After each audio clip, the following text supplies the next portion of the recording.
I learned early how fast a court could turn a person into a story, one told by everyone else and never by me.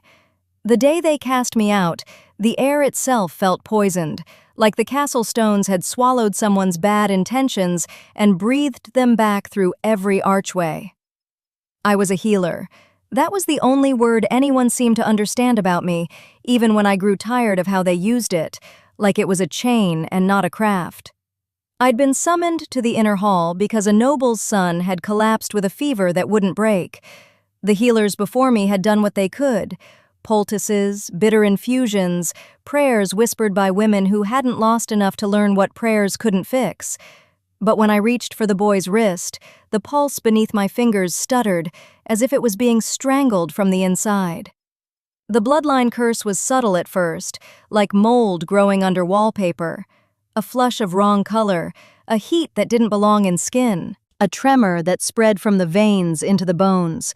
I felt it because I always did. Not because I was born blessed, because I was born stubborn. Because I had spent too many nights in cramped rooms cleaning wounds no one wanted to admit existed. When I lifted my eyes, the noblewoman watching me didn't look at my hands. She looked past me, toward the throne dais. The Alpha King was there, Kale's shadow across the hall, except no one dared speak his name in the same breath as accusation. The court feared him the way people feared storms, not because they thought he was cruel, but because they knew a storm didn't care. His presence changed the air. Even before I saw his face clearly, the hairs on my arms tightened as if my body recognized the shape of power. I told them the truth. Quietly at first, because I was still trying to keep the peace the way healers always did, sandbagging pain with soft words. "This isn't fever," I said. "Not plain fever. The blood is fighting something it can't see." A murmur moved through the hall like wind through dry leaves. "Then heal it," someone snapped. I stared at the boy's chest.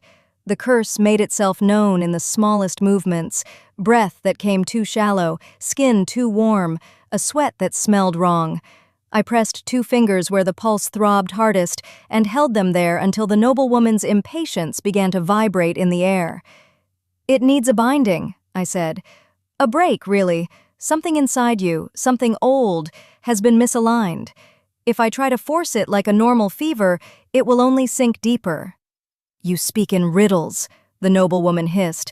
Her gaze flicked toward the corner of the room where Vesper Marchant stood. Vesper.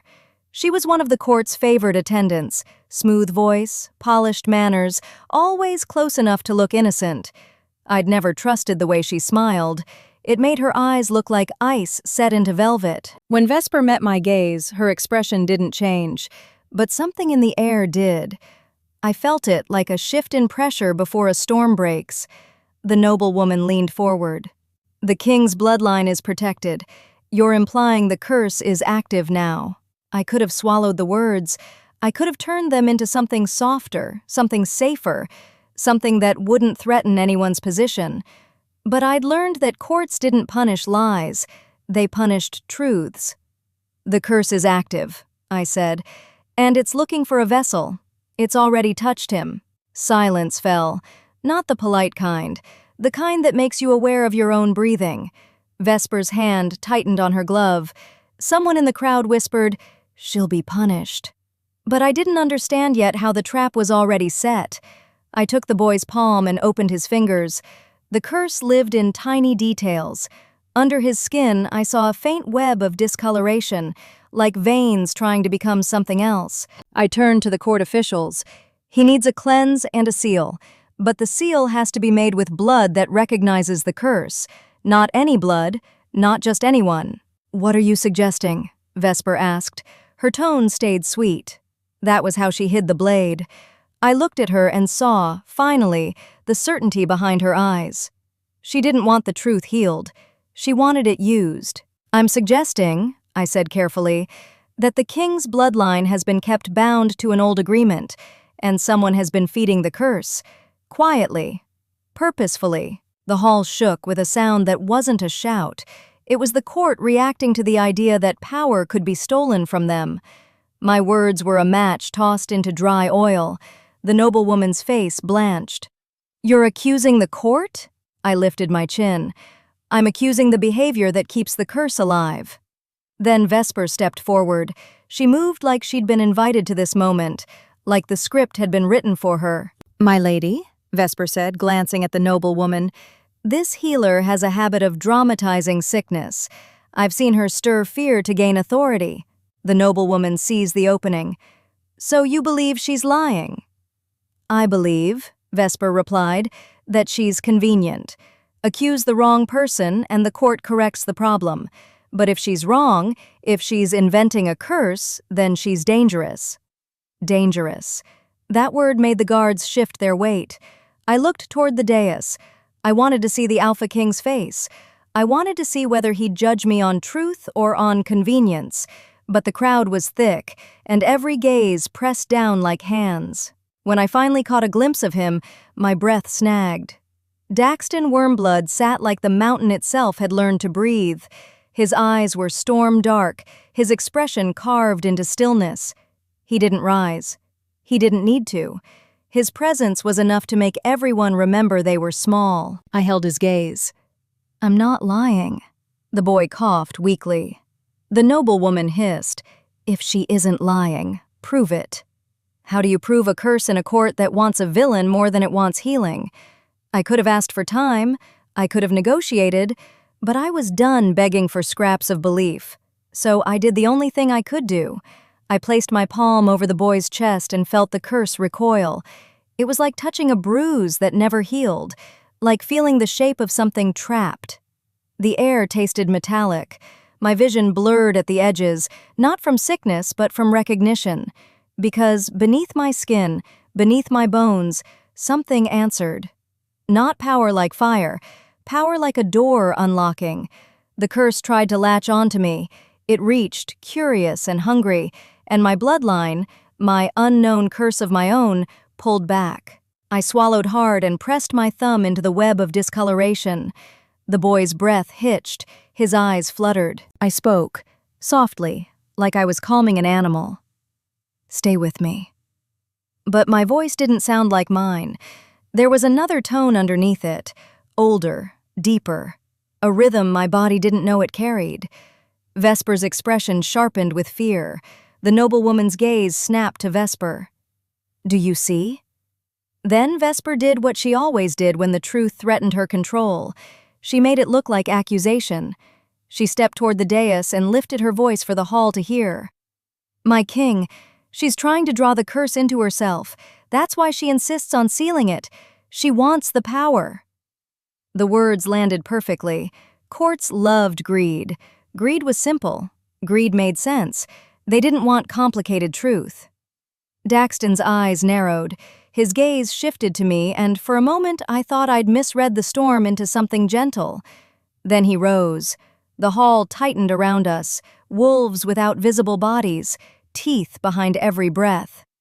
He moved once, and the air followed. When he was close enough for me to smell him, charcoal and rain and something wild, I found myself trembling despite my anger. I forced my voice steady. "You know I'm healing." His stare didn't soften, it sharpened. Then, in public, in front of every watchful face that had once praised my hands, he spoke. Not kindly, not cruelly, just final. "Remove her." I felt the floor tilt. The guards grabbed my arms. The boy's coughing turned into a rattling gasp, his chest rising too fast. I twisted against their grip. "Wait, he needs—" "Silence!" someone barked. The hall became a mouth with no room for me. Vesper watched from the side, her gloved hand held near her collar as if she'd already secured victory. I tried to hold my head high anyway. I refused to look smaller. But when Daxton stepped past me, close enough that his breath brushed my ear, his voice was barely audible, low enough that only I could hear. "Your blood recognizes what shouldn't be touched," he said. I looked up at him, anger flaring into panic. "Then help him." His jaw tightened. And the most shocking part wasn't the order, it was what happened to the air around him. His beast stirred. I didn't see claws or fangs. I felt it, an animal presence behind his eyes that pushed against the boundaries of his body. His beast knew I was telling the truth, but his court, his rules, his curse-bound duty, those were chains his beast couldn't snap. They dragged me out of the hall. The prince, who was supposed to be saved, was left behind. The curse was still alive in him, and I was thrown into exile like a mistake the court could correct. They didn't toss me into the wilderness with a sword and a challenge. They tossed me with nothing. A cloak, a small pouch of herbs that would be useless once cold set in, a final glance from Vesper, distant and smug, and the knowledge that the curse didn't leave just because I was gone. Outside the castle walls, the world was different. Wind scraped the border like a blade. Snow gathered on the branches. The path ahead vanished into a dark forest where the ground looked too soft to trust. I stumbled for hours, not because I didn't want to run, but because my body didn't know how to outrun betrayal. When night came, the temperature dropped so fast my breath turned to glass. I found a hollow in the roots of an old tree and pulled the cloak over my shoulders. My fingers shook as I tried to sort my herbs by what might still have power. I should have prayed. I should have curled up and waited. But I didn't learn healing by refusing to act.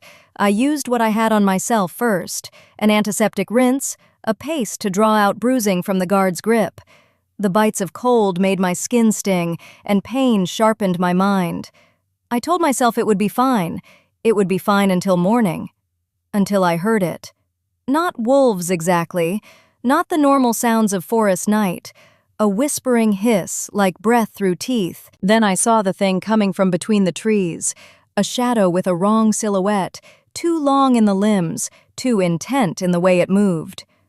Cursed hunters. That was what the elders called them when they wanted to frighten younglings away from forbidden places. I'd been told they were myth. Now they were real. The creature stepped into the moonlight, and the curse inside it looked like bruised smoke. My heart slammed against my ribs.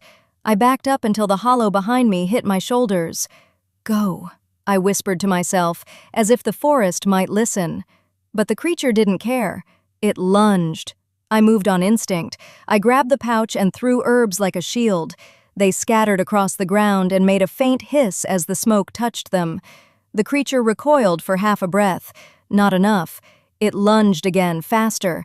I didn't have a sword. I didn't have a guard. I had only my hands and the refusal to die quietly.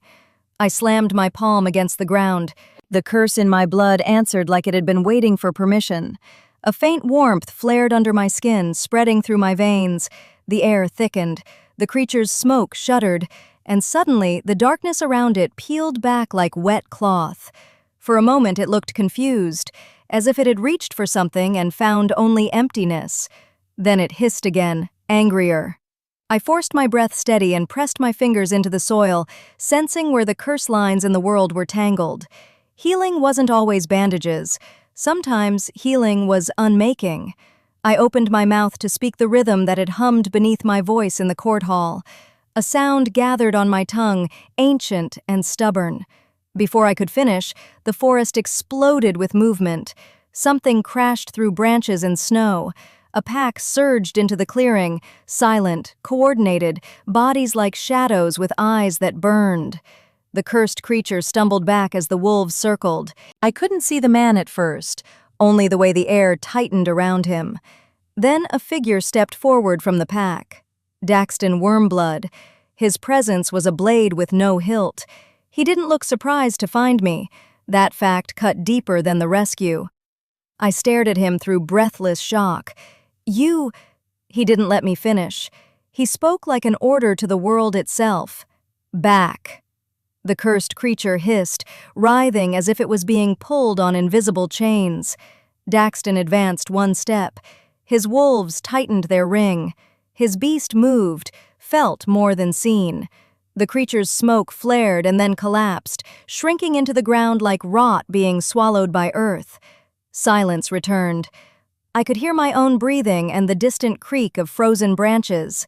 Daxton stood above me, looking down. My body trembled from adrenaline and cold, but my mind refused to soften. "Why?" I rasped. "Why drag me out if you knew?" His gaze stayed fixed on me, not on my hands, not on the herbs, but on the place where my pulse beat under skin. His jaw tightened. I waited for him to speak. He didn't answer. Instead, he motioned once. A wolf approached and placed something at my feet. Warm fur, thick enough to cover my shoulders, and thick enough to mean he'd planned this. He'd planned to find me. Or he'd planned to watch. The cruelty of that possibility made my throat burn. I grabbed the fur but didn't wrap it around my body. "Don't act like you're rescuing me," I said. "You condemned me." His beast shifted behind his eyes, restless and furious. I felt it like static in the air. But Daxton's voice remained controlled. "You didn't deserve what they did." The admission was small. That made it dangerous, because it meant he was admitting guilt without calling it guilt. I wanted to believe him. I also wanted to spit in his face. Both instincts wrestled inside me until I couldn't tell which one was safer. I stood on unsteady legs and pulled my cloak closer. "I'm not your responsibility." For the first time, his expression shifted. Not emotion on the surface, something in the bone beneath it. He stepped closer until I could smell rain on him, even though the night was dry. "Then what are you doing with blood that answers curses?" he asked. His tone wasn't cruel. It was investigative, like he was trying to solve a puzzle that had haunted him. I swallowed. "Maybe it answers because I'm tired of dying." His gaze held mine. Then he did something that made my chest tighten so hard I had to look away.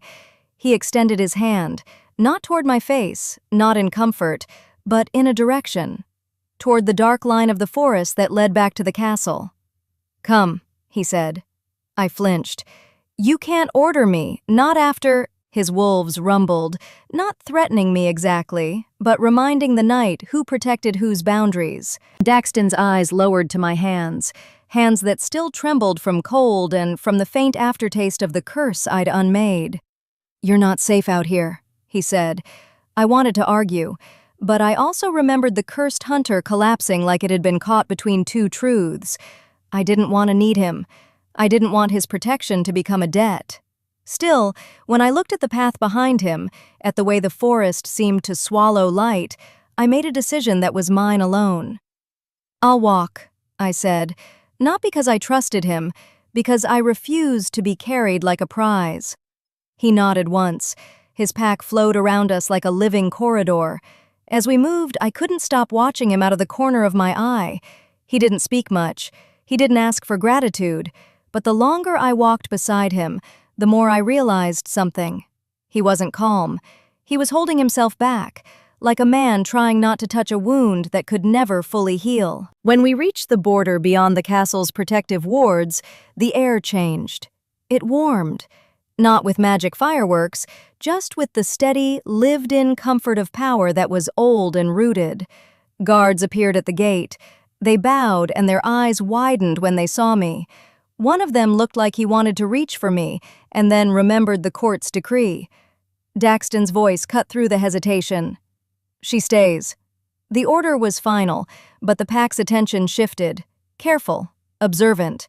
His walls were not made of stone. They were made of fear and duty, and he was learning how to set them down without collapsing. They brought me to a smaller wing rather than the royal quarters. Not a prison, not a guest chamber either. A place where I could have privacy and still be watched. Daxton didn't follow into the room at first. He waited in the hall while I sat on the edge of a bed and tried to breathe. I tried to remember how to be angry instead of terrified. My hands hovered near my lap. My fingers were stained with crushed herb powder and the faint residue of something that smelled like iron and smoke. I thought about the boy in the hall, the way his breath had rattled. Had they still left him to suffer? Had Vesper convinced the court my hands were dangerous when really my bloodline was the key? My thoughts spiraled until exhaustion dragged them into silence. When Daxton entered, he held a bowl of warm water and a cloth. He didn't look at my bruises with pity. He looked at them with recognition, like he'd imagined this scene 1,000 times and still hated the outcome. I sat up straighter. "Don't touch me." "I wasn't going to," he said. His voice was quiet, almost rough. He set the bowl down on a small table and moved away a step. Then he spoke again, and his words were like a slow lock turning. "You healed yourself," he said. "You still have the same discipline." "How do you know?" I asked. His silence answered. I swallowed hard. "You watched me after you condemned me." His gaze flicked to my hands. His beast shifted, impatient with the accusation. Daxton exhaled once. "They wanted a scapegoat," he said. "The curse is tied to the throne. The court can't admit that it's been feeding on their fear." My stomach twisted. "And you can?" He looked at me steadily. "I can admit what I was too afraid to see."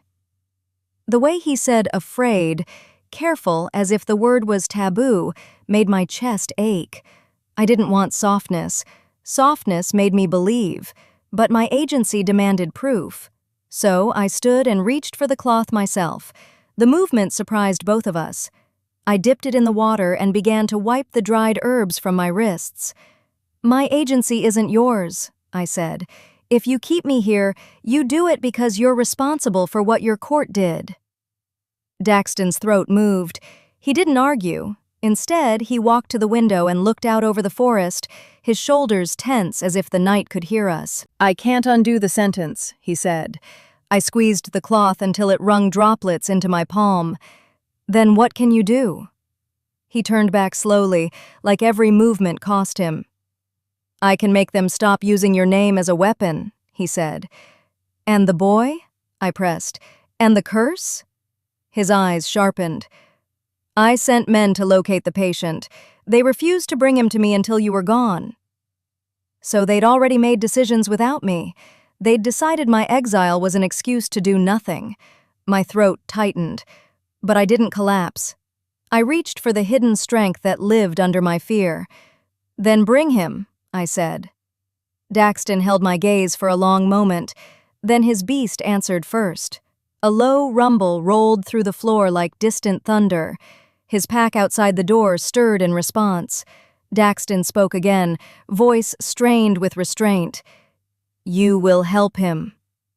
Not an order, a choice. He was trying to give me power without trapping me. I didn't trust it. But I also couldn't deny the ache of needing the truth healed, so I nodded once. "Show me," I said. He didn't smile. Instead, he moved to the door and opened it. His wolves stepped aside, and I saw their eyes on me, watching, protective, almost curious. I stepped into the corridor and forced myself not to look too much at the shadows where their bodies could be. We traveled through the castle's inner corridors, past tapestries that depicted kings in heroic poses. I wondered how many portraits were painted before someone realized the heroics were a mask. When we reached the dungeon wing, the air turned colder. The torches burned low, their flames flickering like they were afraid to light the truth. Guards escorted us. At the door, Daxton paused. "My court will hate this," he said, and the words carried something bitter. I didn't look at him. I looked at the heavy door. "My court?" I echoed. "Or your court?" He didn't answer. Then the dungeon door opened. The boy lay on a narrow cot, skin grayish under dim light. His eyes fluttered as if he sensed my presence. I stepped forward, heart hammering. My hands had healed people before, but this wasn't ordinary illness. This was cursed blood reaching for a vessel. If it got to the wrong one, it would spread. I crouched beside him and placed my palm against his forehead. Heat surged through me, followed by the faintest vibration, like a drumbeat inside his bones. The curse recognized me. I felt it like a thread pulling tight. The air in the dungeon shifted, darker around the boy, as if the curse was already trying to rearrange the room. Daxton stood behind me, still and watchful. I kept my voice calm. "You're safe," I told the boy. He didn't understand the words, but his body reacted. His breath slowed by a fraction. I reached for my pouch. The herbs trembled in my fingers. I needed something more than plant salts. I needed a seal that could bind the curse to the right truth. I didn't know yet what my bloodline was capable of, but I knew it was mine. And I knew my agency meant I decided what the curse would become. I looked back over my shoulder. "I need a clean circle of iron," I said. Daxton nodded once, already speaking to the guards. They moved fast. Too fast. That was how I knew he'd been waiting for this moment longer than he admitted. The dungeon door stayed open, and I sensed the air outside shifting, voices muffled, footfalls hesitant. Vesper was probably already here. Of course she was, because she hadn't gotten what she wanted by banishing me. She needed the lie to survive. While the guards gathered the iron, I turned back to the boy and worked quickly. First, I cleansed his pulse. Then I traced the curse pattern under his skin with the pad of my thumb, finding where it had anchored itself. The moment I touched that point, a surge of sensation hit me. Not pain, recognition. The curse was older than the castle, older than the court's fear. It wasn't only in him, it was in me. A pressure built in my chest, as if a door behind my ribs was pushing to open. I swallowed. "Not yet," I whispered. The curse inside the boy shivered. The dungeon torches flickered. Behind me, Daxton's breathing changed. It wasn't fear, it was tension. Like his beast wanted to protect me from something it couldn't understand. The iron arrived. I laid it into a circle around the cot. Then I pressed my palms to the iron and drew the seal with my breath. The seal didn't look like runes etched in stone. It looked like light trapped under skin, like the curse wanted to escape and my bloodlines demanded it be returned. My voice grew stronger with each word I spoke, not louder, just firmer. The seal tightened. The boy's breath hitched, then steadied. His skin warmed to a normal blush. But the curse didn't vanish. It gathered, pooling in the air like black ink floating on water. I felt it recoil from the iron, and it turned toward me instead. A scream clawed at my throat. Not mine. Something older, something trapped. I clenched my jaw. I would not be its vessel. If the curse wanted me, it could learn what it meant to be denied. Daxton stepped closer. "Lyra," he said. Hearing my name in his voice felt like being recognized by the only creature that wasn't ashamed of my existence. But I snapped, "Don't," because I wasn't ready for tenderness. He stopped immediately. His beast rumbled again, restrained. The curse in the air surged toward my chest. And then, like the court hall moment but inverted, my blood answered fully. The rhythm under my voice became a chord inside my bones. Light flared around the seal. The curse shrieked without sound.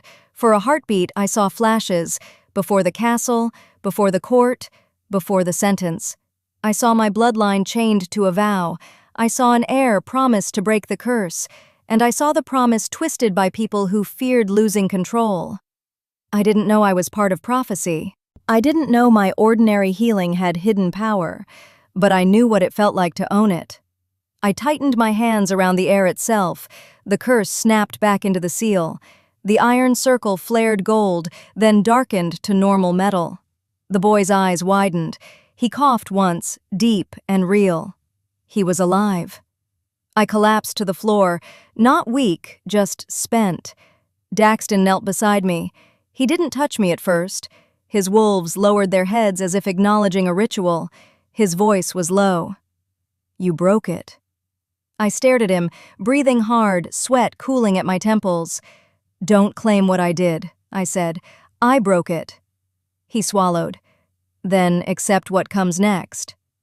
The door behind us opened with a slow scrape. Vesper stepped inside like she owned the dungeon.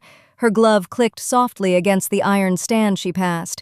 She smiled at the scene, at the boy recovering, at me collapsed, at Daxton kneeling. Then she looked at me. "After all that," Vesper said, voice light, "you still think you can rewrite what the court decided?" My throat burned with anger. I pushed myself upright instead of staying down. That movement was my refusal. Vesper's smile faltered, just slightly. She didn't expect me to rise. "Your court decided," I said. "Your lies made them believe. But the curse didn't care about your story." Her eyes glittered. "And the king?" she asked, turning her gaze toward Daxton. Daxton's face didn't soften, but his beast shifted so hard the air trembled. When Vesper spoke again, her voice dropped as if she was sharing a secret. "You needed a scapegoat. She became one. That's all she is."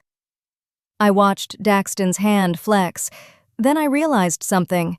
His walls weren't only for me, they were also for guilt. He wanted to punish Vesper, but he was weighing whether punishment would shatter what was left of stability. His beast leaned forward, impatient. I stood fully now, legs trembling but refusing to bend. "I'm not asking for mercy," I said to Daxton, loud enough for Vesper to hear.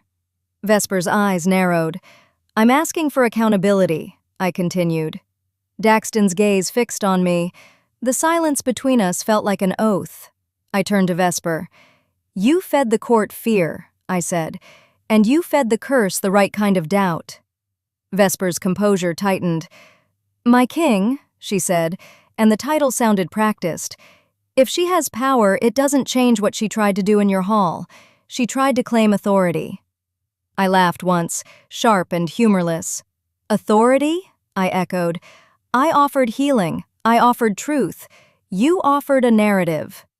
Daxton stood then, slow, towering. The dungeon torches flared as if reacting to the shift in dominance. He looked at Vesper like a sentence waiting to be written. Then he spoke, not to the court, not to her, but to the air. "My wolves know her blood answers the vow," he said. The words didn't sound like romance, they sounded like command, but his beast's rumble made it personal. Vesper took a step back. Just one. I didn't miss it. She believed she could control the narrative because she believed no one would question it. But wolves questioned it. My power questioned it. And Daxton's beast, his oldest, wildest truth, questioned it. Vesper swallowed. "If you choose her, you destroy everything." Daxton's jaw clenched. He turned toward me, not quickly, slowly, like he was approaching a boundary he'd never been allowed to cross.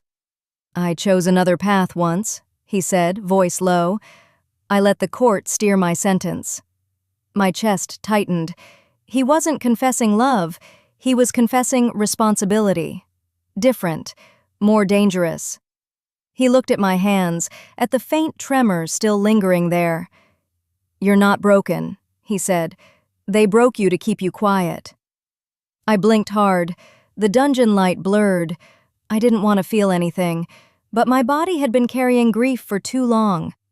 Agency had gotten me through exile. Now the truth was loosening around my ribs. I drew in a shaky breath. "I'll decide what happens next," I said.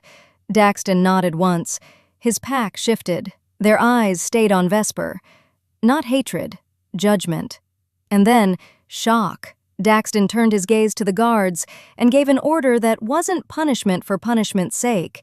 He demanded investigation. He demanded records.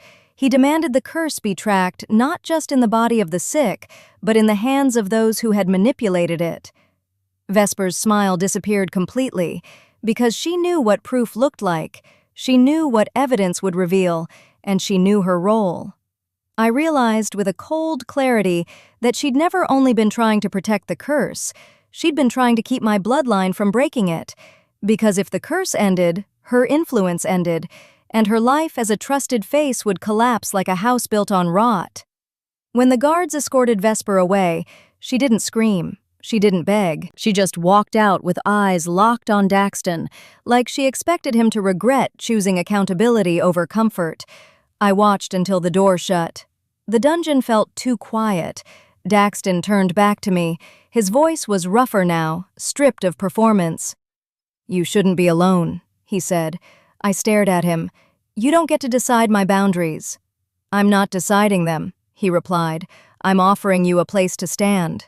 My breath caught, not because I believed him instantly, but because he was saying something different than the court ever did. He wasn't asking me to forgive. He was asking me to choose. I looked down at the boy. He was awake now, blinking slowly. He tried to speak, lips moving. I leaned close so I could hear him. "Thank you," he rasped. His voice was weak, but real. I touched his hand. "Rest," I told him. Daxton watched me with the kind of attention that felt like watching someone rebuild a home. Then he turned his gaze toward the iron circle. The curse's residue lingered at the edges, like faint smoke that wouldn't fully evaporate. I stood slowly, bones aching. "Is it done?" I asked. Daxton's eyes darkened. "It's broken," he said, "but it's not finished." My stomach twisted. "There's more," I whispered. "Yes," he said. He stepped closer, not forcing proximity, just closing the space by his presence alone. "I can feel it," he continued. "The vow is trying to correct itself. It will pull you toward the truth whether you want it or not." I swallowed. "Then I'm ready." It wasn't bravado. It was the calm of someone who refused to be helpless again. Daxton stared at me for a long moment, then his beast stirred, restless and protective. He lowered his head slightly, the closest he came to asking permission. "Stay," he said. I looked at him. The court had cast me out, the world had tried to devour me, and now the Alpha King stood in front of my fear, offering a different kind of danger, one where I might become more than a scapegoat. I didn't say yes immediately. Instead, I spoke with precision. "I'll stay on conditions." Daxton's brow lifted slightly. "Name them." I felt something inside me settle into focus. "First," I said, "you tell me everything you've hidden." His jaw tightened. "Second," I said, "no more sentences without my consent." His beast rumbled, but he didn't refuse. "Third," I said, voice steady despite the ache in my chest, "when I choose to break a curse, I do it as me, not as a tool." Daxton's gaze held mine like an oath being forged. "I can agree," he said. I exhaled. The dungeon air warmed by a degree. His pack shifted again, watching. Like they'd been waiting to see whether he could be honest, and like they'd been waiting to see whether I could set terms. I realized then that this wasn't just protection, it was transformation. In the days that followed, I didn't become soft. I became stronger. Daxton allowed me to move through the castle on my own, escorted but not caged. He gave me a space to practice healing, to test my seal rhythms, to map the curse threads in the body of the wounded. But he also learned to watch his court. Wolves don't tolerate lies easily. My presence made that clear. Some nobles avoided me, their eyes sliding away as if my existence was a judgment. Others tried to offer apologies wrapped in politeness. I accepted apologies only when they came with action. I made people sit with the consequences of what they'd believed. When I walked the halls, the pack's attention followed. At first it felt like pressure, then it became something else, a shelter made of eyes. One evening, I sat by a hearth in my assigned rooms, hands wrapped around a cup of tea that tasted like bitterness and honey. Daxton stood in the doorway, not threatening, just present. His wolves lounged at a distance, guarding the space without crowding me. He didn't speak immediately. When he finally did, his voice was quiet. "Do you know why my beast came to the border?" he asked. I looked up. "Because it wanted to save me?" He hesitated. Then he admitted something small and raw. "Because it recognized the part of you that the curse couldn't hide." My chest tightened. That kind of recognition wasn't romantic, at least not in the ways stories pretended were easy. It was terrifying, because it meant my bloodline wasn't only breaking the curse, it was binding to something older and more dangerous in him. I stood slowly. "And you?" Daxton's gaze flickered, like his walls were fighting to hold. But the weeks of my agency had chipped them down. Not quickly, never quickly. He came a step closer. "I didn't come to save you," he said. "I came to see if your power was real." The truth felt cold and honest. I nodded once. And it was. His beast rumbled in agreement. Then Daxton's voice dropped lower, careful with every syllable. And when I knew it was, I didn't know how to live with what I'd let happen. My throat tightened. I swallowed hard. "Then do better," I said. Daxton's eyes sharpened. He stepped closer, slow enough that I could have refused. When he stopped at arm's length, his silence filled the space like a held breath. I could feel the heat of him, not from skin, from the beast under the surface.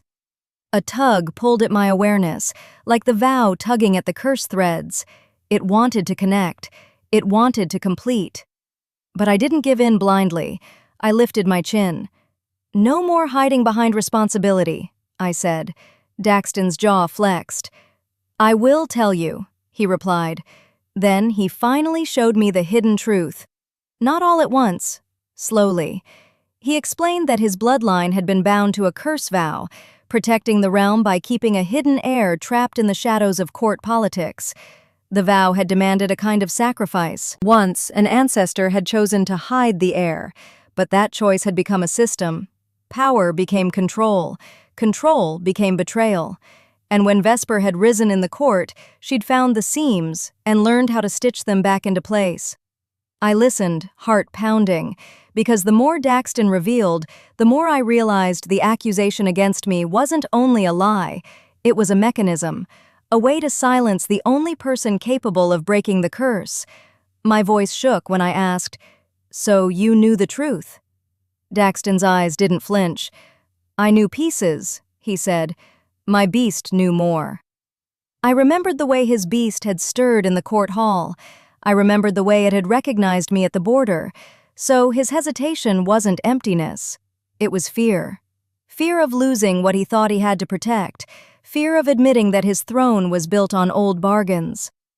Then the final shocking twist came when the curse threads began to unravel deeper in the realm. A sickness spread through the outlying villages. No fever, no obvious cause, just a shadow in the eyes of people who had never questioned their own lives. Daxton took me with him, not as a prisoner, as the answer. His wolves formed a corridor through the snow. Whenever we passed near a cluster of villagers, their eyes followed me with a wary hope. I didn't blame them. Hope was fragile, but it was also alive. In each village, I did my work the way I always had. I cleaned wounds. I prepared herbs. I listened to the body's stories before forcing solutions. And each time I touched a cursed thread, I felt my bloodline answer. Not with violent power, with precise recognition, like a key finding a lock. On the 9th night, a scream echoed from a chapel at the edge of the village. We ran. Inside, a woman lay on the stone floor, hands clawing at the air as if grabbing invisible chains. Her eyes were wide and blank. Beside her, Vesper stood in the dim light like she'd been waiting for us. Her smile was different now. It wasn't smug, it was desperate. "My king," she called, voice trembling just enough to look sincere. "Look, she's not only breaking the curse, she's letting it feed again." I stared at Vesper, and my stomach turned. She hadn't disappeared. She hadn't been stopped. She'd been part of a larger pattern, a parasite stitched into the vow. Daxton's wolves tensed. Vesper lifted her hands, showing empty palms beneath her gloves. "I tried to keep you safe," she said. I heard the lie like a bell. I stepped closer to the fallen woman instead of engaging Vesper. My agency pulled me forward. I knelt beside the victim and placed my palms on the woman's wrists. The curse inside her pulsed. It wasn't the same pattern as the boy's. It was the twist, the curse trying to rebind through a different route. My bloodline tugged at it. Then I felt it. The curse didn't only want my power, it wanted my lineage's vow to be rewritten. It wanted to force my hand into becoming a tool instead of a breaker. I swallowed hard. I could feel the temptation in the air, like a promise dressed up as mercy. If I followed the curse's rhythm, I could stabilize the woman. I could save her quickly. But it would mean the vow would tighten around Daxton's throne again. It would mean the curse would survive in a new form. I looked up at Daxton. His eyes were on me, and his beast was poised to protect. But this time, he couldn't decide for me. He couldn't order my hands. He couldn't choose my sacrifice, because destiny wasn't only in my blood, it was in my consent. I breathed in slowly. Then I changed the seal rhythm. I refused the curse's shortcut. I made the healing honest. My voice gathered into the same ancient chord, and I drew the curse thread outward, not into iron, not into light meant to restrain, but into a binding that recognized freedom. The woman's chest rose violently, then steadied. Her eyes focused on me. She whispered, Where did it go?" "It left," I said gently, "because you were never meant to carry it." Vesper's face twisted. She stepped forward like she was going to protest, But Daxton's beast moved first. Not a fight, a command. One of his wolves blocked Vesper's path, and the air around her turned sharp with warning. Daxton approached her slowly. His voice, when it came, was controlled and terrifying. "You lied," he said. Vesper's smile trembled. "I kept the realm from falling."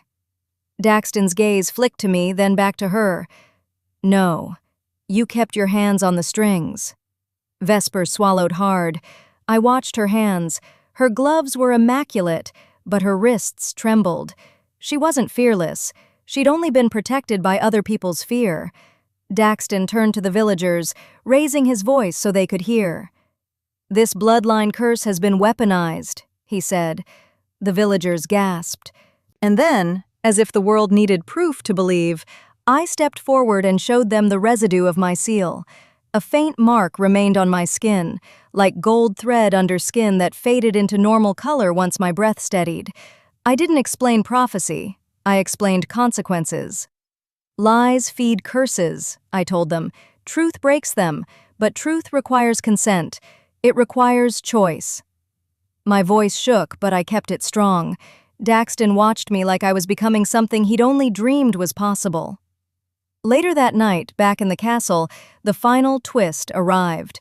The curse didn't only want to bind the throne, it wanted to bind me to loneliness. It wanted to ensure the heir would break the vow alone. As I rested in my rooms, I felt the familiar tug beneath my ribs. The ancient rhythm stirred again. But this time, it wasn't just calling, it was testing. The door opened without anyone touching it. A shadow slipped inside. Not a cursed hunter, not Vesper, something subtler. A memory of betrayal given teeth. I saw the court hall as if it was happening again, guards grabbing my wrists, Daxton's voice ordering my removal. The shadow wore my fear like a costume. I stood slowly. My hands didn't shake this time. Because I remembered what agency felt like, I walked toward the shadow and placed my palm against the air where it hovered.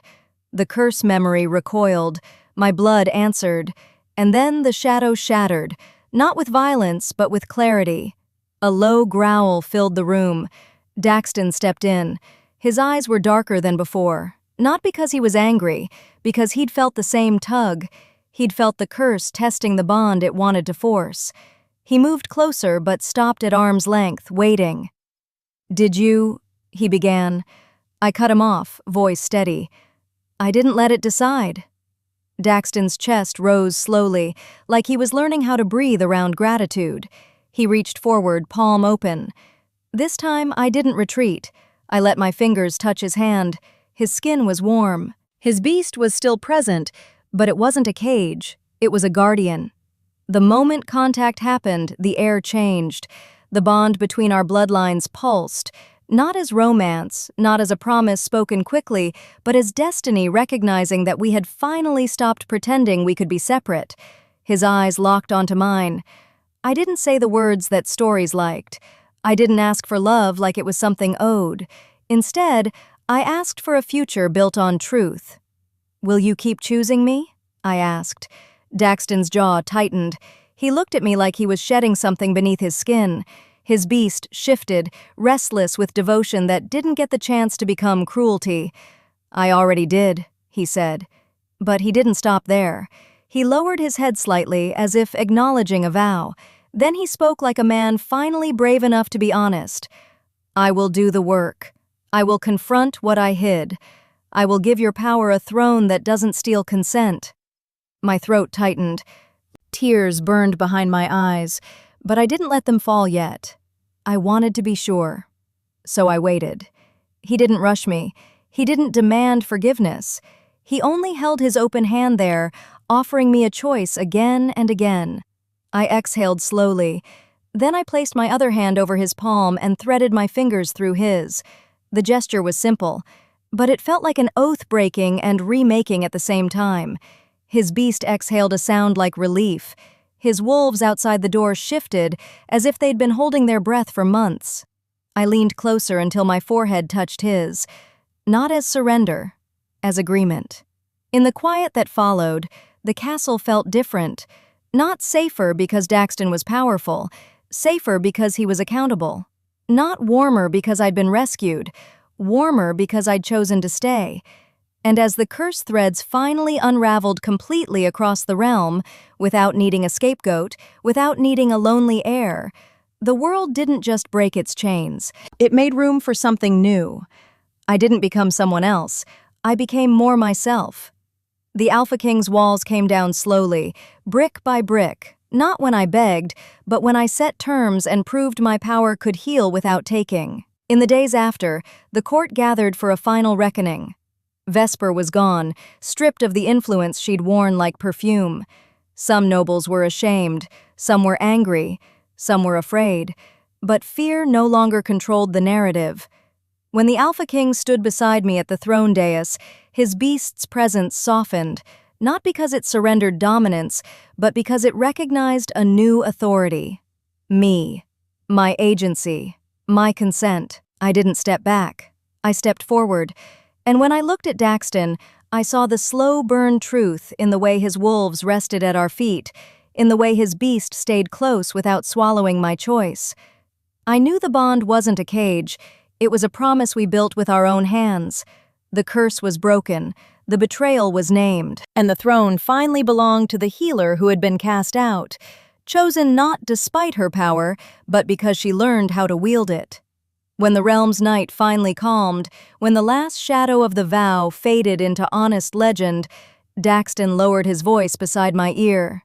"Your hands saved the boy," he said. "Your blood saved the realm," he added. Then he paused, as if giving me room to decide how destiny should sound. "What else do you want to heal?" I looked up at him. My voice was steady, stronger than my exile. "Everything you hid," I said. Daxton's beast rumbled like thunder finally allowed to be heard. And I chose him, slowly, deliberately, with my whole mind. Because now he was choosing me back in truth, in accountability, in the kind of protection that didn't erase me. Our destiny fulfilled itself, not with a kiss spoken like a spell, but with a hand held through every night fear tried to return, with a healer standing beside the Alpha King until the last curse thread snapped. And with the beginning of a romance that didn't need to shout to be real, because it was built on consent, power, and the refusal to be cast out again.